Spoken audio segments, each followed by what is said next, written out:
Take 2 mummy आली व्हॅन्कुव्हरमध्ये. कोणीच येणार नाही, हाक मारलं तरी शेजारचा दरवाजा उघडला जातो. पण माझी एकदम कॉकटेल झाले कारण मी अत्यंत बडबडणारी आहे. आणि हिलेरियस गोष्ट म्हणजे फायर अलार्म. आणि फायर अलार्म स्टार्ट. माझी हवा टाईट पॉ पॉ पॉ पॉ वाजायला लागली. जगदंबे जाऊ माझी आता. आणि $500 मला फाईन बसला. मला टेन्शन होतं की तो येईल हग करायला मम्मीला खुशीमध्ये आणि मम्मी त्याला एक मस्त देईल. So hey guys, welcome back to our channel. मी आहे शर्वरी आणि तुमच्या सर्वांचं खूप स्वागत आहे आपल्या आजच्या या स्टोरी टाईममध्ये. या बेसिकली आजचा टॉपिक, आजची स्टोरी आहे ती थोडंसं फास्ट फॉरवर्ड फ्युचरमधली आहे. एवढ्यात तुम्ही लोकांनी भरपूर स्टोरीज ऐकले असणार जे की पास्टमधली आहेत. पास्टमध्ये how difficult her life was वगैरे. तर आपण आज थोडंसं टॉपिक चेंज करणार आहे आणि आपण थोडंसं हॅपी मूड सेट करणार आहे story time through. Okay, happy and funny. So as you know, माहिती ना तुम्हाला माहिती आहे की नाही, पण मम्मी इथे कॅनडामध्ये आय थिंक 2 वर्ष झाली. ऑलमोस्ट 2 वर्ष झाली आहे कॅनडामध्ये माझ्याबरोबर.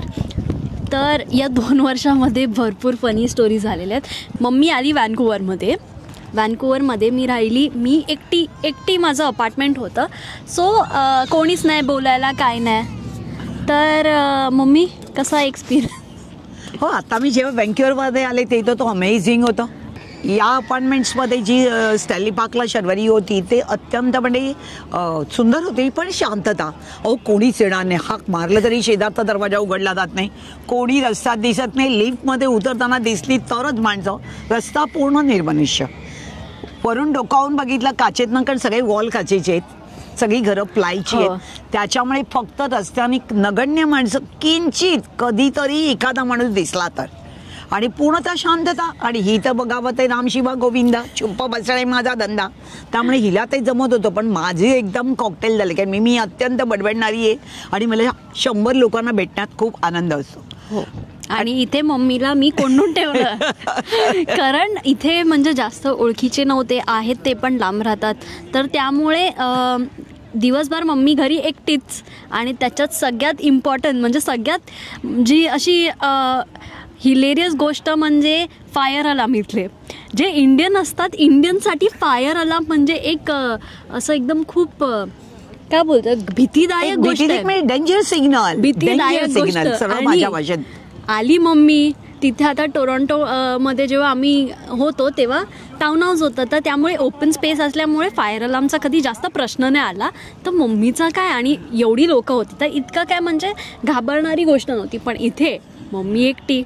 झालं पहिलाच आठवडा व्हॅन्कुव्हरमध्ये आल्यानंतर काय झालं मम्मी? मी मस्तपैकी शेवयाची खीर देवीला नैवेद्यासाठी, मंगळवारी माझा नेहमी म्हणजे 365 दिवस देवीला नैवेद्य असतो, पण मी त्या दिवशी मंगळवार असल्यामुळे स्पेसिफिक माझं छान म्हणजे सागर संगीत असतं देवीला नैवेद्य. आणि त्यामुळे मी खीर बनवायला घेतली आणि दूध गरम केलं आणि ती खीर शेवया सगळ्या भाजल्या तुपामध्ये आणि ते गरम दूध ओतल्यानंतर जे एकदम वाफ आली आणि फायर अलार्म स्टार्ट.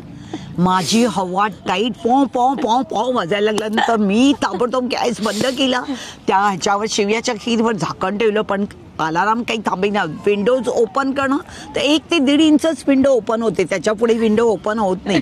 मी एक्झॉस्ट लावला, दरवाजा ओपन केला. देवाला पांडुरंगा विठुराया प्लीज धाव बाबा, आई जगदंबे धाव माझी आता प्लीज. हवा गुल झाली. आणि जर फायर ब्रिगेड आलं तर मला ते लेफ्ट टू राईट घेणार आणि $500 मला फाईन बसणार. मी पांडुरंगाला विठुरायाला आणि आईला, आई प्लीज प्लीज कृपादृष्टी ठेव, कोणी येऊ दे नको. आणि 3-4 मिनटं फायर अलार्म वाजला आणि आपोआप स्टार्ट झाला, म्हणजे स्टॉप झाला.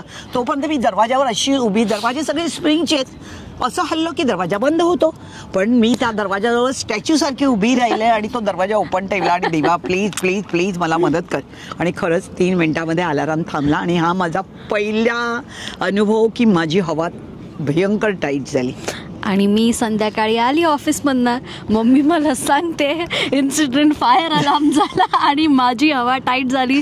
तर मी जे हसत होती मम्मीला काय माहिती कळलं की नाही, पण मम्मीला थोडंसं राग आला.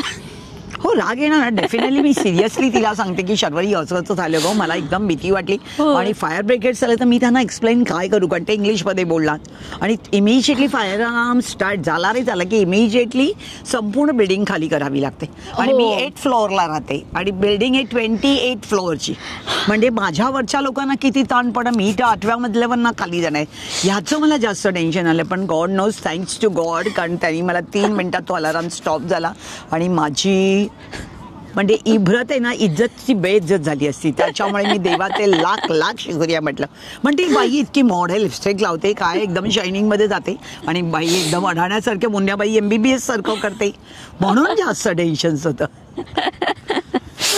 तर फायर अलार्म म्हणजे प्रत्येकजण एक्सपिरियन्स करतो इथे, की आपलं फूड असतं आपण बनवताना धूर होतो, थोडंसं स्मोक नाही पण स्टीम पण येतं, तर त्यामुळे आपलं जेवण असं तडके मारके जे असतं फोडणी वगैरे तो प्रकार इथे करता येत नाही. म्हणजे मिरची वगैरे फोडणीला टाकताना वगैरे बी केअरफुल राहावं लागतं. तर जेव्हा म्हणजे असे इंडियन लोक जेव्हा इथे बनवतात जेवण, तर एक फायर अलार्मच्या खाली असतो हवा घालायला.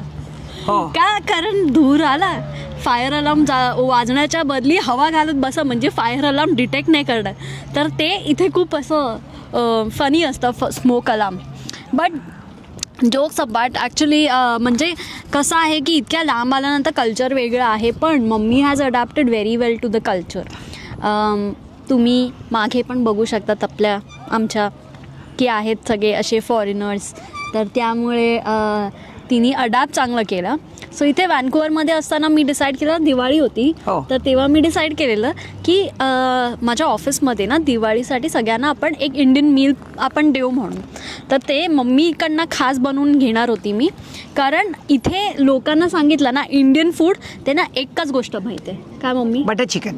तेवढंच माहिती आहे. आणि बटर चिकन बोललं की माझं असं डोकं फिरतं की का आपली मालवणी करी आहे, चिकन करी आहे, सुक्का आहे, हे नाही माहितीच नाही लोकांना. तर त्यामुळे त्यांना एकच गोष्ट माहिती आहे, बटर चिकन. तर मी सांगितलेलं की नाही, वेगळ्या करीज आहेत इंडियामध्ये, खूप प्रकारच्या करीज आहेत, तर मी तुमच्यासाठी बनवून आणणार आहे. तर जेव्हा मम्मीनी बनवलं सगळं मस्त आणि मम्मी येणार होती, तर मम्मीला येण्याच्या आधी मी मम्मीला इन्स्ट्रक्शन्स दिले. काय मम्मी? ओके, सगळे कोणी येऊन तुला हक करतील तर तू प्लीज काही कमेंट्स करू नकोस. आणि ते हक करतील तर तू त्यांना सगळं म्हणशील get out, loss please, loss या, म्हणून तू हे काही बोलू नकोस मम्मा, हे इथलं कल्चर आहे, तेव्हा बी केअरफुल आणि प्लीज शांततेत ये. आणि म्हणजे इथलं कल्चर असं आहे की म्हणजे खुशी असेल तर लोक येऊन हक करतात, किंवा तुम्हाला बघून आनंद झाला की ते हक करणार. ठीक आहे, असे वॉर्म वाईब झाले तर. आणि माझ्या ऑफिसमध्ये म्हणजे सगळे असे मस्त एकदम आहेत. आणि स्पेशली माझा जो बॉस आहे तो खूप असा म्हणजे जॉली पर्सन आहे, खूप एक्स्ट्रीमली जॉली पर्सन आहे. आणि त्याला सवय आहे की बाबा खुशीमध्ये येऊन तो हक करतो. आणि आपल्याकडे इंडियन मॉम जे आहेत, आपल्याकडे काय असा हक बघचा प्रकार नाही ना. तर मला टेन्शन होतं की तो येईल हक करायला मम्मीला खुशीमध्ये, आणि मम्मी त्याला एक मस्त देईल. सो त्यामुळे मग मम्मीला सांगितलं, मम्मी इन्स्ट्रक्शन दिलेलं होतं की मम्मा बी केअरफुल, असं काही करू नकोस की हक केल्यास तर तू त्यांना काही नको, have a nice day, good day वगैरे म्हण त्यांना, आणि हॅलो से म्हणून. तर म्हटलं ठीक आहे म्हणून. हो, तर मम्मीचं कसं एक्सपिरियन्स होतं मग फर्स्ट टाइम, जे ॲक्च्युली फर्स्ट टाइम नव्हतं फॉरेनर्स बरोबर इंटरॅक्ट केलेलं, हे मी आधी केलेलं होतं. इथे इकडे थोडे सोफिस्टिकेटेड लोक आहेत आणि टोरंटोला बरेच इंडियन्स होते, त्यामुळे जास्तीत जास्त म्हणजे इंडियन लोकांशी संपर्क जास्त झाला. पण इकडे कसं झालं की इंडियन्स कमी आहेत आणि सगळे फॉरेनर्स जास्त आहेत. आणि त्यामुळे सगळे इंग्रजी असल्यामुळे कसं झालं, ऑफिसमध्ये पण सुंदर झालं, तिचा बॉस आला त्यांनी हक केलं. जरा सांग तुझी करी आणि फूड खाऊन डोकं. आणि नंतर मग मी नेली होती आपली मालवणी चिकन बनवलेलं होतं मस्तपैकी, त्याच्यामध्ये जिरा राईस घेतलेला. त्याची वाईफ आहे हिच्या बॉसची, ती व्हेजिटेरियनच आहे, तिला मी बटाट्याची भाजी, मटकीची उसळ नेलेली, पुन्हा जिरा राईस, भात, प्लेन राईस पण नेलेला, पोळी नेलेली आणि सुकं चिकन पण नेलेलं, थाई चिकन. पण ज्या लोकांनी असा ताव मारला की सगळं जेवण संपलं. प्लेट सगळ्या 3 वेळा 4 वेळा प्लेट भरून त्यांनी नेले की, आणि असं जाताना दाखवतात मम्मीला पण. मस्त मस्त झालंय. व्हेरी नाईस सगळे करतात. आणि तिच्या बॉसनी तर बघितलं तर बाप रे, त्यांनी चपाती घेतली आपली पोळी म्हणजे आपल्यापाशीच चपाती, त्याच्यावर ते चिकन टाकलं, त्याचा रोल केला, नाही प्लेट ना वगैरे काही नाही. म्हणजे लोकांचं इकडे खाण्याची पद्धत, तो सरळ रोल घेऊन फ्रँकी सारखा गेल्याचं. Oh man so nice very nice. म्हणजे त्याचं ती चेहऱ्यावरचे जे हावभाव होते ना ते अत्यंत प्रसन्नतेचे होते. आणि त्यांना ते आपलं म्हणजे सुंदर म्हणजे जेवण आवडलं.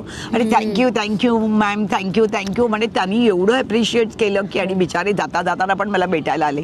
जेवण पुरलं नाहीच, म्हणजे सगळं संपलं गेलं. 20 माणसांचं जेवण, म्हणजे 25 माणसांचं जेवण होतं, पण 20 लोकांनी ते पूर्णतः चाटमाट कोल्याचं कवट करून टाकलं. आणि जी दुसरे 2 गेस्ट आले होत्या त्या पण एकदम खुश झाला. त्यांनी माझी साडीवरती अप्रिशिएट केलं, माझे फोटो काढले, नोझल रिंग्सचे काढले. एक तर म्हणाली so beautiful hair is a sprinkle hair. तर मी म्हटलं हसायला लागले. आणि साडी म्हणजे त्या लोकांना माझ्या साडीबद्दल थोडंसं क्रेज होतं की साडी वगैरे इकडे हा प्रकार कधी वापरलाच जात नाही. आणि इकडे आपले इंडियन्स आहेत ते पण साडी कोणी सहसा नेसत नाही. म्हणजे मी आता ऑलमोस्ट 2 इयर्स आहे, पण आपले कल्चर्स कोणीच फॉलो करत नाही. पण म्हणजे फनी थिंग इज की तो माझा बॉस आहे, तो आता आमचा इन अ वे लंच बडी झालाय. तर मम्मी त्याच्यासाठी पण डब्बा पॅक करून देते, कारण त्याला म्हणजे आपला इंडियन जेवण इतकं आवडतं. आणि तो बोलतो की किती हेल्दी आहे फूड. म्हणजे आपले जे पल्सेस आहेत, कडधान्य आहेत, आपले पालेभाज्या आहेत, आणि जे पण आपण भाजी चपाती आपण प्रॉपर प्रपोर्शनमध्ये खाल्लं तर इंडियन फूड ॲक्च्युली किती हेल्दी आहे हे त्यांनी मला समजवलं. कारण आपल्यासाठी काय, मी इथे आल्यानंतर सॅलेड्स, सूप्स, तर माझ्या अकॉर्डिंगली की अरे नाही हे लोक खूप हेल्दी खातात. पण त्यांनी मला सांगितलं की तो जेव्हा आजारी होता जेव्हा त्याची नी इंजरी झालेली तेव्हा त्याला सांगितलेलं की मीठ बिलकुल नाही खायचं, कुठल्याच प्रकारचं मीठ नाही खायचं, फक्त ग्रीन्स खायचे.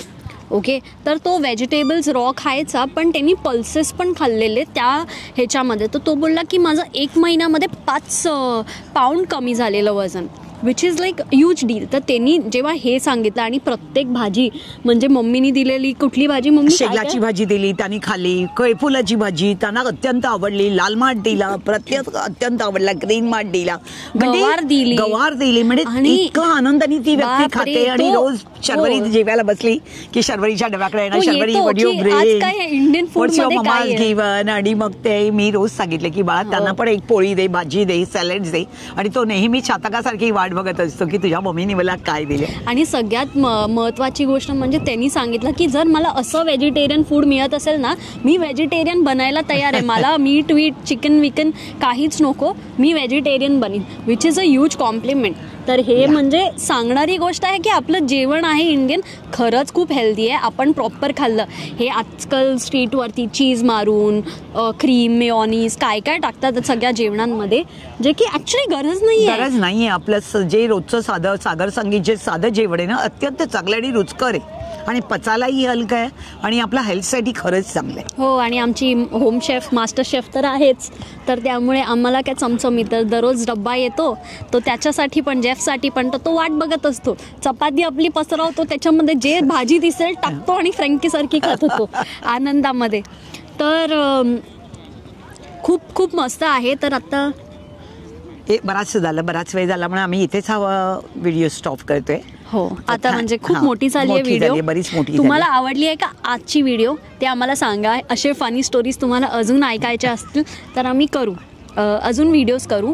आणि आता पुणे नाहीये, त्यामुळे नेक्स्ट व्हिडिओ स्टार्ट टू शर्वरीज आहे, कारण आता Pune back to pavilion UK गेलेले, त्याच्यामुळे आता माझा पोपटपंची नाहीये, तो तिकडे गेले. त्यामुळे आता माझी जी शेरणी आहे छोटी प्रिन्सेस ती आता मला फॉलो करणार आहे. आणि please share, subscribe, like and send a message please. Subscribe. Thank you for watching our video today. If you like the video, please drop us a comment, like, share, subscribe to the channel so that you will be notified next time when we post any video. See you next time. Bye. Bye everyone.